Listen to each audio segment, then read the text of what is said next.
بسم اللہ الرحمن الرحیم۔ السلام علیکم۔ ایکسپوز ٹرینڈنگ نیوز میں خوش آمدید۔ امید کرتی ہوں کہ آپ سب خیریت سے ہوں گے۔ آپ دیکھ رہے ہیں ہمارا YouTube channel expose trending news اور Facebook page expose trending news. جلد از جلد اسے لائک اور سبسکرائب کر لیں تاکہ آئندہ آنے والی ویڈیو آپ تک جلد از جلد بآسانی پہنچ سکے۔ فرمان اللہ کے ساتھ کیا ہوا، آج کی ویڈیو میں آپ کو بتایا جائے گا کہ فرمان اللہ کون تھے اور ان کے ساتھ کیا واقعہ ہوا۔ اسلام آباد میں فیصل مسجد کے باہر 30 سال سے کلفی بیچنے والے ریڑھی بان کو 5 لاکھ جرمانہ اور 3 ماہ قید کیسے ہوئی تھی وہ آپ کو آج بتایا جائے گا۔ فرمان اللہ پچھلے 30 سال سے پاکستان کے وفاقی دارالحکومت اسلام آباد میں فیصل مسجد کے سامنے کلفی کی ریڑھی لگاتے تھے، جس سے وہ اپنے 5 بچوں کا پیٹ پالتے تھے۔ آپ کو ساتھ ساتھ میں یہ بھی بتاؤں کہ فرمان اللہ کے 5 بچوں میں سے 4 بچے جسمانی طور پر معذور تھے اور ان کو سزا سنائی گئی۔ سزا کے بعد کیا ہوا وہ میں آپ کو بتاتی ہوں۔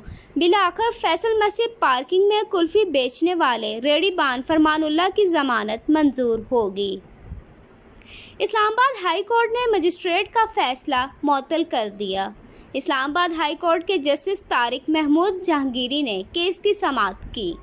درخواست گزار کی جانب بیرسٹر عمر اعجاز گیلانی عدالت میں پیش ہوئے اور موقف اپنایا کہ بنیادی الزام لگایا گیا کہ فرمان اللہ بغیر لائسنس کے ریڑھی لگاتا تھا۔ عدالت نے وکیل درخواست گزار سے استفسار کیا کہ کیا چارج فریم ہوا ہے۔ وکیل درخواست گزار کا کہنا تھا کہ ابھی تک کوئی چارج فریم نہیں ہوا، چالان جمع ہوا ہے۔ میرے موکل کو مجرم قرار دیا گیا جو کہ انہوں نے مانا کہ میں ریڑھی لگاتا تھا۔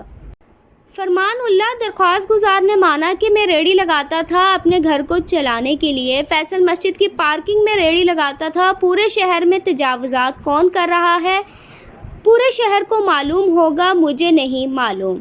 جسٹس طارق محمود نے استفسار کیا کہ کیا آپ کو معلوم ہے کہ کون لوگ ہیں جو ایسا کرتے ہیں، قانون کی بات کریں کیونکہ ابھی تک چارج فریم ہی نہیں ہوا۔ سزا معطل کرنے کے لیے چارج فریم کا ہونا ضروری ہے۔ اگر چارج فریم ہو تو ہی یہ عدالت شوکاز نوٹس جاری کرتی ہے۔ کیا درخواست گزار ابھی جیل میں ہے یا ضمانت پر ہے؟ وکیل کی جانب سے بتایا گیا کہ درخواست گزار تاحال جیل میں ہے۔ درخواست گزار کو ٹرائل کورٹ سے کوئی ریلیف نہیں ملا۔ عدالت کا وکیل درخواست گزار کو مجسٹریٹ کا فیصلہ پڑھنے کی ہدایت کرتا ہے۔ اسلام آباد ہائی کورٹ نے فریقین کو نوٹس جاری کر کے جواب طلب کر لیا۔ اسلام آباد ہائی کورٹ کا کلفی بیچنے والے ریڑھی بان فرمان اللہ کو رہا کرنے کا حکم دے دیا فوری طور پر۔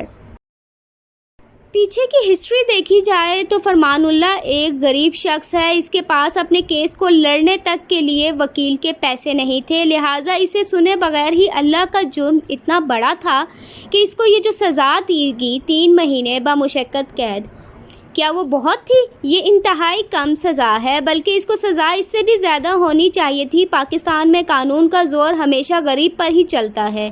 یہاں پر اگر کوئی ریڑھی لگا لے تو اس کے خلاف قانون حرکت میں بھی آ جاتا ہے اور اس کو اٹھا کر بھی لے جاتا ہے۔ وہ اپنے 5 معذور بچوں کی پیٹ پالنے کے لیے وہاں پہ ریڑھی لگاتا تھا اور اس کے بعد اس کو قید بمشقت جرمانے کی سزا بھی دی جاتی ہے۔ لیکن اگر دیکھا جائے تو فیصل مسجد کے احاطے اور بادشاہی مسجد میں گانوں کی شوٹنگ ہوتی ہے، روزانہ ٹک ٹاکر وہاں آ کر ویڈیو بناتے ہیں۔